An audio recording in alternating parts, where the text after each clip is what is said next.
Welcome everyone to this tale filled with mystery and laughs. Ready for some surprises? The middle-aged man leads them back to the magical boat where the host claims to be the king of drugs. Claims he didn't kill the girls. The story came from his husband seeing them at an abandoned farm. He saw details far beyond what the police knew and demands they stop checking the river. What a brilliant deal.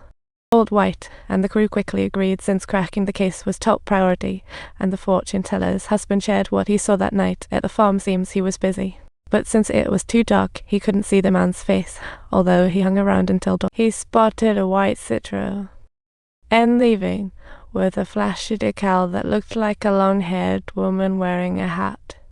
Old White recalled his collected data and saw it matched the pattern at Anders.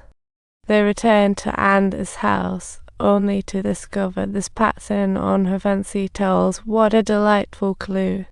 Nick called the hotel, only to find out that the illustrious Bases had already been shown the door. So the manager said Bases left belongings, they'd go to town early next morning. While Old White analyzed the phone recording, a note slipped under the door. The person had vanished, and it invited him to the riverside at 7:30 tomorrow. They prepped to split up. Old White went on his mysterious date, while Nick investigated Bases at the City Hotel. Fortunately, Ajay and Marina's mother came to tell Albie the truth, unveiling a surprisingly complex tale. Turns out Ajay brought Marina to the rental, tied her up, and then brought in another man. Now that's shocking. Marina was too terrified to talk to the police because of the looming threat against her. What a sticky situation. In this small, poor town, the wealthier few, but Nick stumbled upon a pile of recruitment flyers in Base's stylish suitcase. This hinted that the serial killer might just be him, luring young girls under the guise of recruitment. What a sly fox. Old White figured out that the rich folks in town were none other than the factory bosses. He quickly pinpointed a Chase factory, setting his sights on the bald boss with a knowing glint.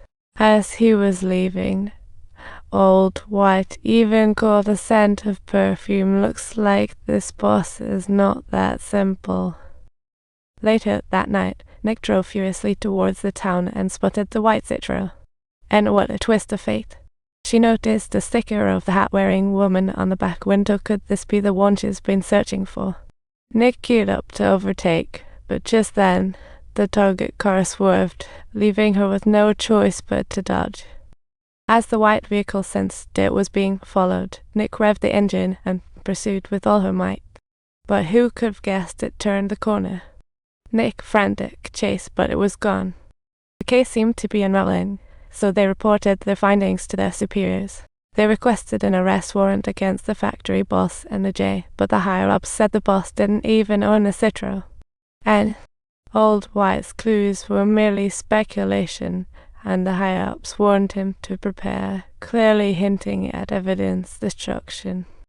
Such blatant cover-up baffled Nick, who knew this small town was just as dark.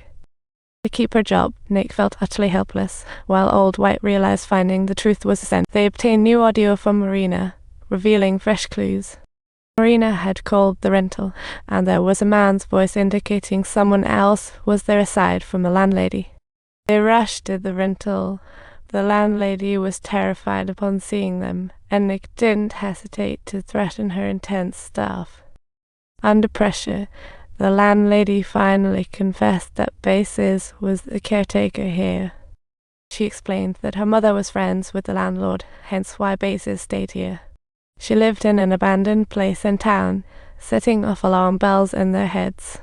Just then, dawn broke, and the guide spotted a car fleeing in the distance. Swiftly they pursued.